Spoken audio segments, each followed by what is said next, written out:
Hi guys, Will Terry here, and this video is going to be called When I Thought I Wouldn't Amount to Much. Got a new intro going on for 2017, and I have got my camera shoved right in my face because some of you have said, how come you're not recording in 1080p? And it's simply because I could have my webcam further back. Oops, see I'm bumping it there. And part of the problem is, and I'm going to have to get a new camera, is that this one, when it's at 1080p, it wants to be like, it's literally 1 foot from my face. So now you get to see my pimples.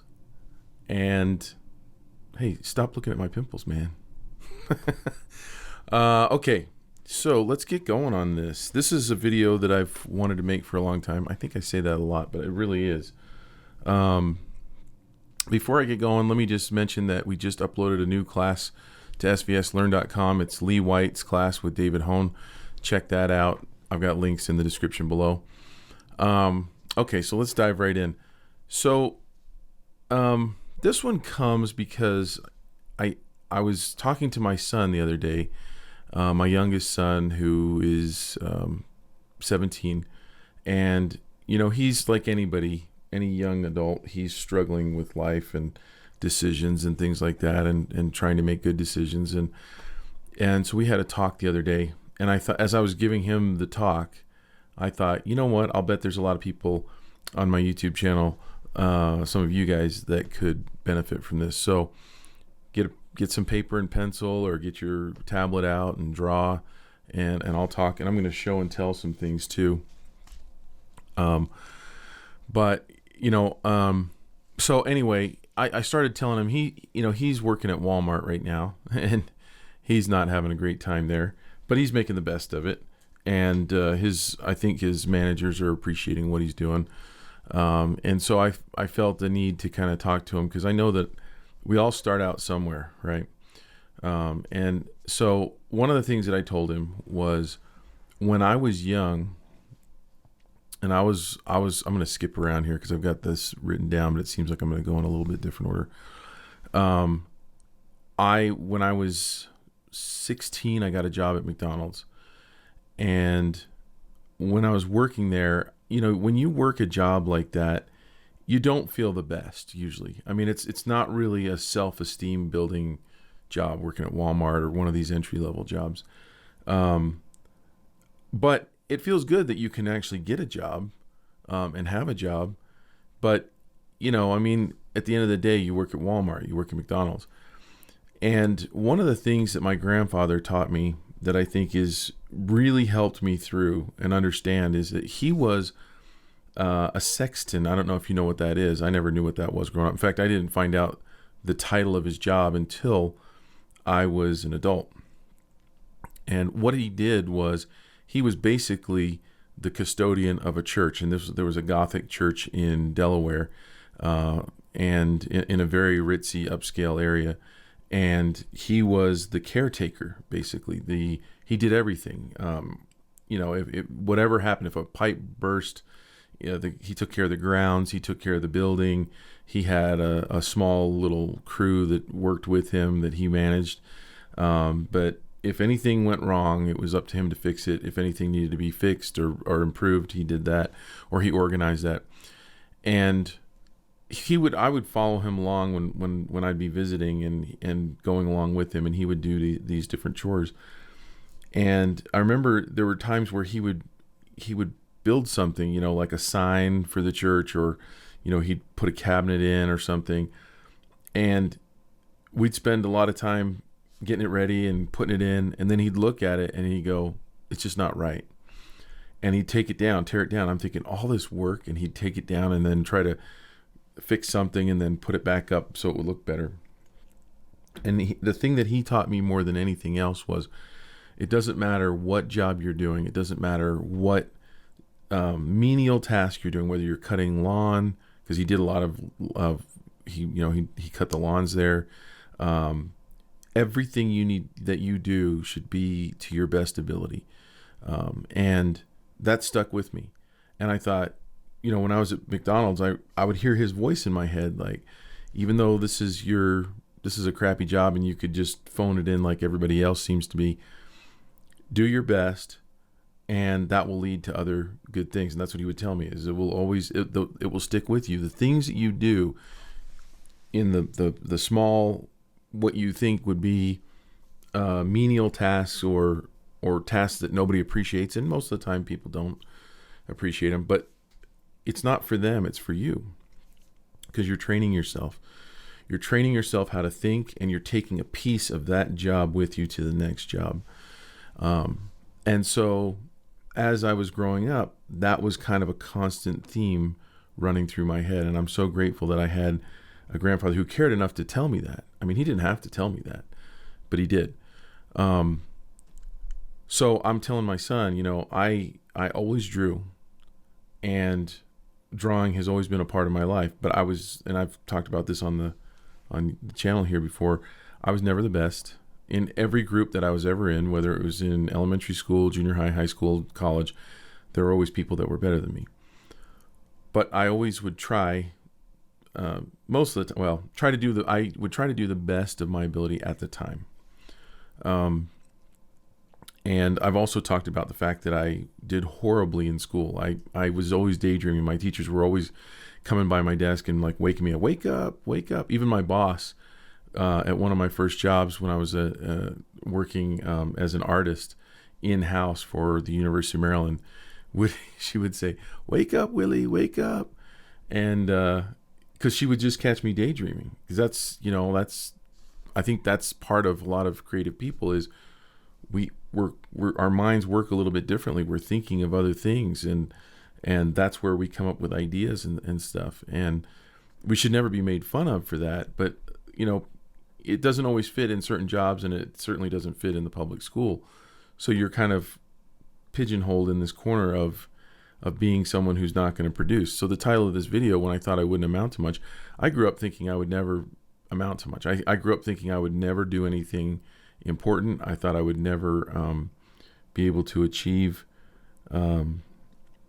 anything that would be looked at and admired in any way. I mean, I thought I would basically be a blue-collar worker. Not that there's anything wrong with that, but I thought that would be the best that I could do, would be, some maintenance worker or some electrician or something, low level, and that would be my life. And I think a lot of it was because of the family that I grew up in. They were academic achievers. My dad almost finished his PhD. My mom got her master's degree. My sister's Phi Beta Kappa, and she's an accountant now, my older sister. And I've got another sister that's a school teacher, and another sister who's a nurse. And so I grew up in this family that expected you to get good grades, and I was always the one coming home with a really bad portfolio.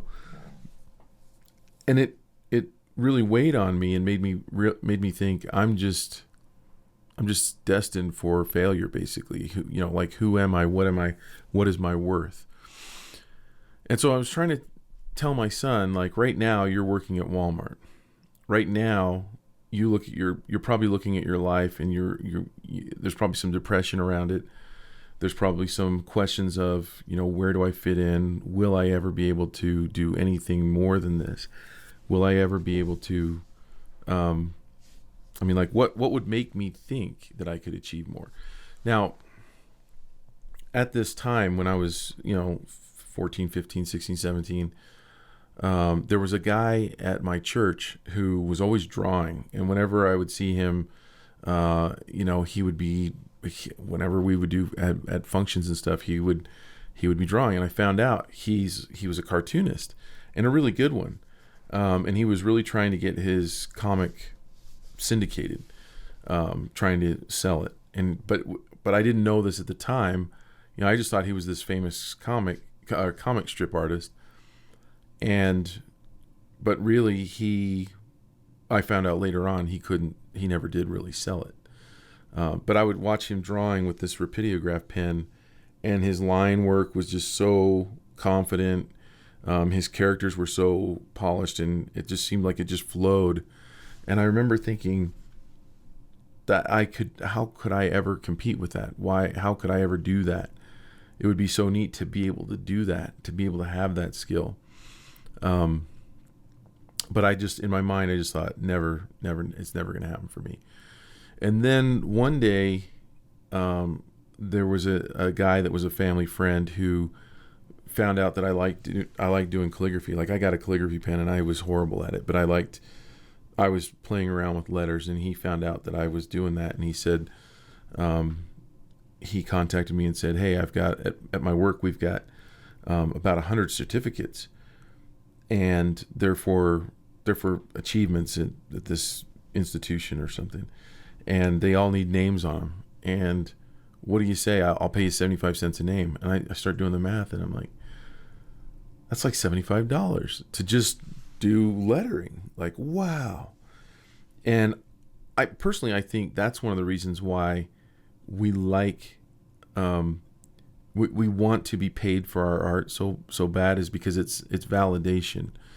And it also kind of sparks this seed of this dream. Like, I could be doing this for a living. I could be doing this instead of whatever that thing is that you're doing right now that you don't like doing, or that you are afraid you're going to get stuck doing. And so I started thinking about that, and I wanted to chase that, and I wanted more. And so I started to think, well, maybe I have the ability to do, maybe I have the ability to get another job doing art. So I looked around in the newspaper, and by this time I was about 18. I was right after high school, and I thought, well, maybe I am good enough to go and work somewhere. Maybe there's a job in art somewhere around here.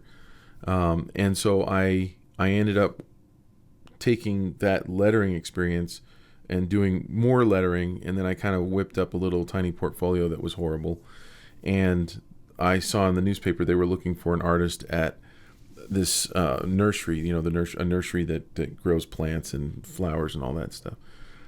And they wanted an artist to come in 4 hours a week and make signs for the nursery. And so I applied for that, and I think they took pity on me. I'm not really sure, but they said, yeah, we need some help doing signs. And so I went in there, and I think that job lasted for about 6 weeks, maybe less, maybe like 5 weeks, where I was doing them. And they never told me, but I'm looking back on it, I probably just sucked so bad that they were like, we'll get somebody that can really do this. But that was when I was doing those signs, man, it was like I was going to work. I just felt so proud of myself. I was going to work to make art, to make signs. And I did that. I got that job. And then from there, I ended up getting this other job where they tried me out for a little while as a graphic designer. I didn't know what I was doing at all. They had me doing grunt work and like trying to teach me how to do cleanup stuff. And I sucked really bad there. And I lasted 2 weeks, and I got called into the manager's office. And I had never had a real job where you get called in and get fired. So I was just like, oh, the manager needs to see me for something. Oh, there must be another job or something. And he just hands me a paycheck, and he's like, hey, thanks for doing this, but we're not going to need you anymore, kind of a thing. And I real quick realized I was being fired, and it hurt really bad. But at the same time, I felt like all the people that I was working with there were much older, and I'm sure more experienced. And so I kind of realized, oh, okay, well, I'm just not ready for that yet. But I didn't let it discourage me. I figured I just need to learn more. And at this time I realized, I am getting better. I can learn more. I can do more. So it didn't really hurt my feelings that bad getting fired from that one, because I just felt like I was out of place. And then I got a job, and that's a job. I got a job at the University of Maryland, doing posters and flyers and stuff. And these were jobs that, I didn't know anybody to get the job.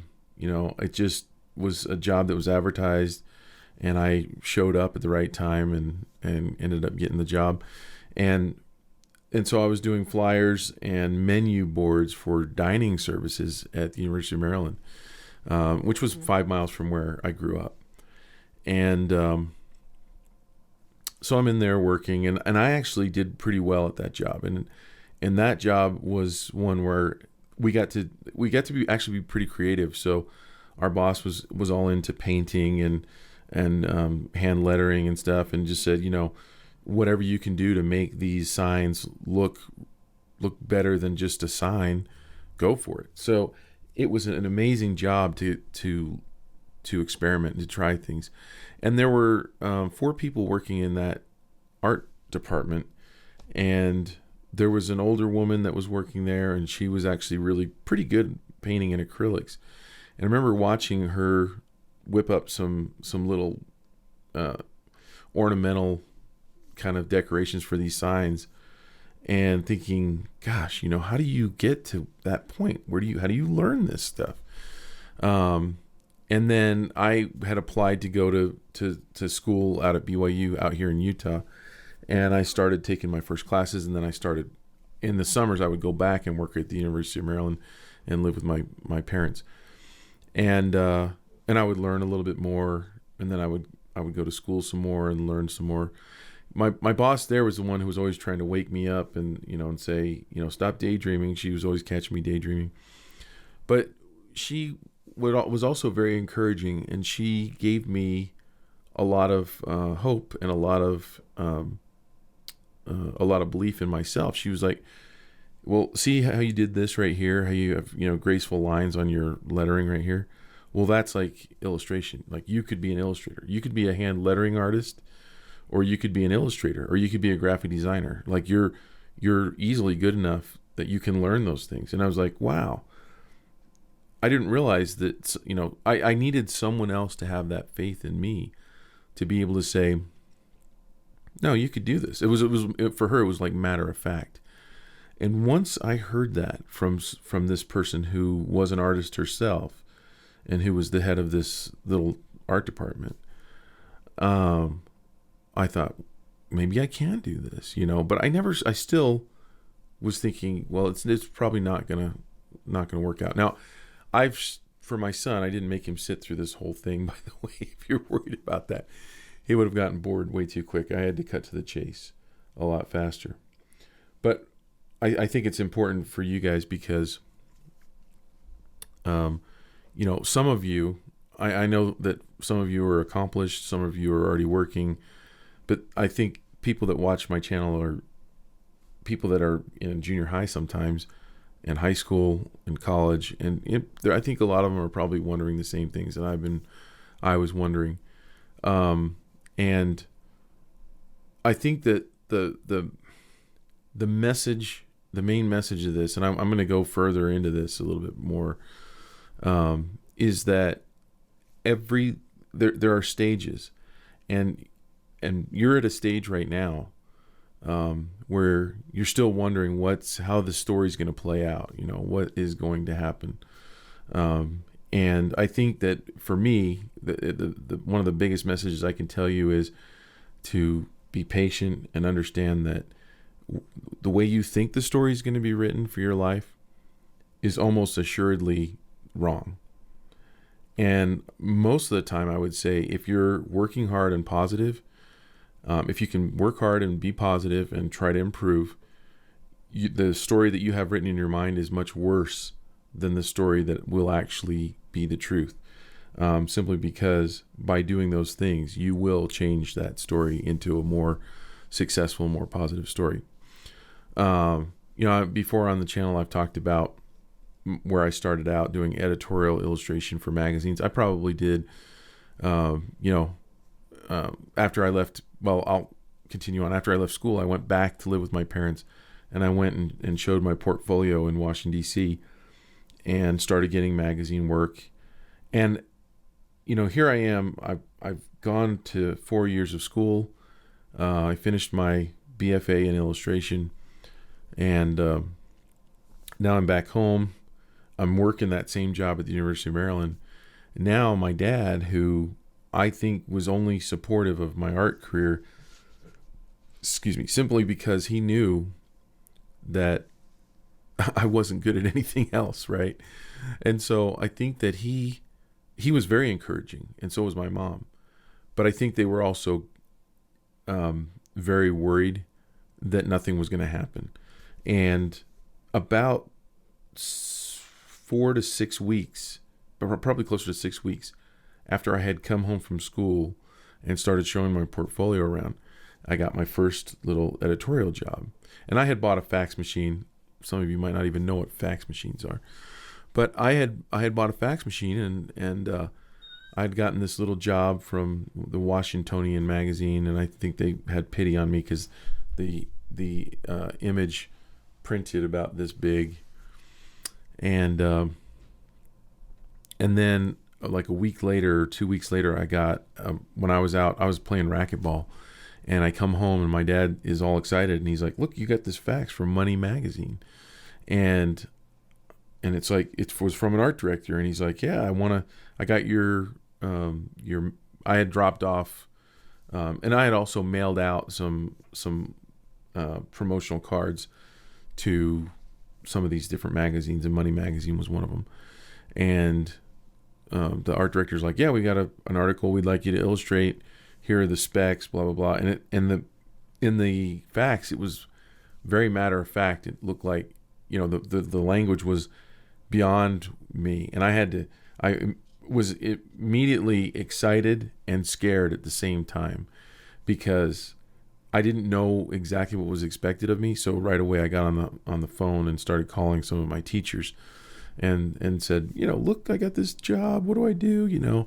And then a week later I got another offer from Psychology Today magazine. Now magazines are by and large gone now. But back then, Psychology Today and Money Magazine were two. I mean, they were newsstand magazines, so they were pretty big. And the Psychology Today was a full page in 3 spots. Well, I'd never even done a spot illustration before. I didn't even know what I was doing. And I wish I have them. They're in storage. I should have got them out, but they're really hard to get to. They are horrible. Let me just say, they're absolutely horrible. In fact, I did get a few. I mean, I want to show you guys this because so many times I think you look at the person who's doing what you want to do, and you think, well, I could never do that, or this would be, I'm just not that good. I'm not talented like that person. Well, look at this. Look at that crappy tuba player. This was a little flyer I did for the job that I had at BYU. I had another job doing like graphic design work for the concert hall. I mean, really, really crappy stuff. I mean, like, look at this. I don't even know. This is what I was doing back then. I have no idea what the hand is doing there. I mean, like, this is like Napoleon Dynamite worthy, right? I mean, it's good stuff. And it belongs on DeviantArt. Now, I know there's good stuff on DeviantArt. I know that's a dig. But this is what I was capable of back then. I had no idea what I was doing. Oops. It's really tight right here. I've got everything real close quarters.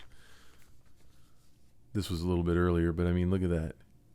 And I think I've showed you, we're not even going to go inside that one. There's some really ugly stuff in there. I think I showed you my Lone Cowboy book before, so I'm not going to go into that, but here it is right here. So anyway, we all start somewhere, and my first editorial work was horrible. And I'm amazed that I was able to get any work doing that. But yeah, then at that point, I had confidence. I was like, wow, I guess now I'm an illustrator. Well, keep in mind that even though it was really hard to become an illustrator back then, it was pretty easy to get editorial work. And that market is kind of dried up right now. So it's one of the reasons why I want to make this video is I want to tell you that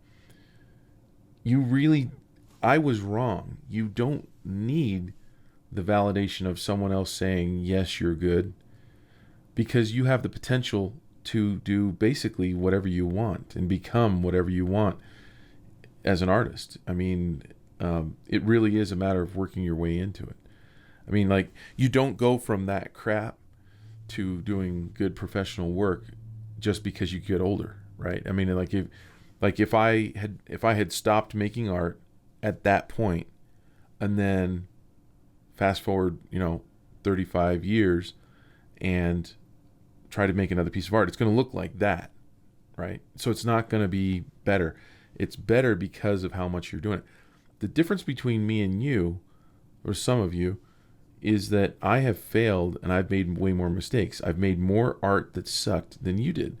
So you just have to get the sucky art out of you. You have to go through that mileage. You have to go through those tears. When I have students, because I do some pretty hard assignments in my UVU class, and almost every semester I'll have a student that ends up coming up to me and they want me to like what they're doing. And, because we all do, right? We're like, hey, what do you think of this? It's good, right? Like, tell me it's good, because I'm about to kill myself because I think you might not think it's good. And so as a teacher, you're like, it's not good. And then all of a sudden tears, right? And the message I have, if you have never cried over your art, that's the thing to be worried about, because the tears show how passionate you are. The tears show that you care, that your vision was up here and your execution was down here. And that is frustrating. That is freaking frustrating. And so you have to go through the tears process. And for me, I had to convert that to anger. Like, what am I going to do to make this better? Because I don't want to do that again. And going into the analyzation process of, why is this piece of art good and why does mine suck? What did they do right that I didn't do?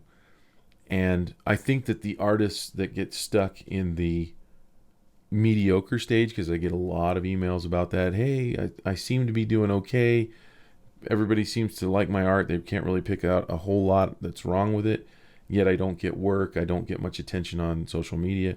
And I would say that's because you stagnated in that stage of, how to make something that's pretty decent, but you haven't compared yourself and asked yourself the really tough, hard questions of, why isn't it as good as the person that I want to be like? And for some people, it might be that they don't have mentors, that they don't have people that they're trying to be like. They're not looking at enough really good illustration. And they're just kind of just making their own stuff. You've got to know what's out there. You've got to see what's being done so that it will inspire you to go beyond what you're capable of doing right now. Because everybody's capable of doing more. I'm capable of doing much better than I do right now. It's hard to understand that because I feel really good about where I am. And that's scary and that's dangerous because that means stagnation, right? So you've got to always be pushing past that.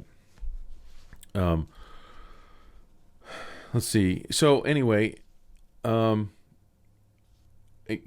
forward to now, and I've brought in some stuff for show and tell. I've done so many illustrations now, and I can't believe where I've come to. This was a advertisement not an advertisement, a box for Yankee Candles. So you put the candle in there for like a Christmas box. That was about 8 or 9 years ago. I did that. And then here's a game I did for Parker Brothers. This one's kind of beat because this was our family one, but this was 1313 Dead End Drive that I did for Parker Brothers. I did a few other games, but again, they're in storage. One was for Seiko, another one for Hasbro, and then I've illustrated over 30 books for kids. And I'm not going to bother you by showing you all, but I've got this huge stack here, and this isn't all of them, but I've even done, I did a book for Klutz where this book actually it comes with all these pieces that you can make a castle with. And I just finished, and I showed this on my last video, but I'll show it again. I just finished the book that I'm so proud of, Bonaparte Falls Apart. This is the This is just the proof for the cover right here. They even did embossing on there. I don't know if you can see a 1080p. If you can tell that it's embossed by Marjorie Kyler. And I cannot wait for this to come out. Come out in this year, in 2017, probably around August. So, yeah, I mean, like, if you had asked me way back then, I'm going to dump some of this stuff off. If you had asked me way back then, what would I be doing today? It definitely wouldn't have been as an illustrator. And I think that our natural tendency is to think of ourselves as for some reason we've got that negative voice that's telling us we're not going to amount to much. And whether we amount to much is up to us. I mean, it's up to you. And it's easy to come up with excuses. And one of the things that I see today that I feel horribly for, and this is one of the reasons why I talked to my son about this, and what I told him is that, there might be peer pressure at your crappy job not to do good, right? Because the people that are doing bad will make fun of the people that are doing good. Oh, look at so-and-so. He thinks he can, or thinks she can become a manager. Oh, manager of Walmart. Big deal. Those people are losers. They have bought into the loser mentality. They've decided that the world is stacked against them, that they can't rise up above. They've bought into that because it's a safe place to fall. If it's not up to me, if it's not in my control, then I can't be expected to do better. Therefore, I don't have to work harder. Therefore, nothing is my fault. Things are your fault. Things are all of our faults. And the sooner you come to terms with the things that are your fault. Now, not everything is your fault. This gets into a whole nother discussion about privilege and luck, the luck of being born into a two-parent family, the luck of being born in a certain economic status, and so on and so forth. And I love the book Outliers because Malcolm Gladwell lays that out, and that changed my thinking a lot. And I realized I have been blessed in many ways and privileged in many ways. So I don't want to diminish that. But there are people who have been underprivileged, who have achieved great things. And I am a strong believer that no matter what your situation is, you can improve that situation. It doesn't mean it will be the same for everyone. It will be harder for some people to improve their situation than for others. But one thing for sure is that if you buy into that mentality that you cannot improve your situation, then you are destined for a life of misery. I don't know anyone who has that mindset who is a really happy person. Being happy is much more fun than being unhappy, and being happy is a choice. There are a lot of people that live outside of the U.S. that live in that have much worse economic situations than we do, and some of them choose to be happy, and some of them choose to help other people, and some of them through that mentality improve their lot in life in so many different ways. So my message to my son was, you have a lot to give. You may not right now identify all those things. And by the way, he's actually really good at math, and I told him that the education system was really set up for him because he is a left brain thinker. He's a very good auditory learner. He's I don't know where he got it from, but he helps all the other kids in math. So he is extremely good. So he could do really well. And I said, right now it's probably really hard for you to see yourself in a really good situation with a really good job, maybe as an engineer or something like that, because that's something he's talked about. But you have so much to give, and you need to try to visualize yourself giving that to the world. Each one of you has an art style in you that, when polished, is amazing. Every single one of us has that. I believe that we all have something inside of us that's dying to get out. But it will take decades. Okay, so some people ask me, Is it possible for me to start making money as an artist, as an illustrator, in a year or two? I don't know. It might be. It has happened for some people. It hasn't happened for others. The better question is it possible for me to create art that will inspire tens of thousands, hundreds of thousands of people? Yes, I believe that for just about everybody, if they're willing to do the work and go through, like I've talked about, the purging of all the bad art.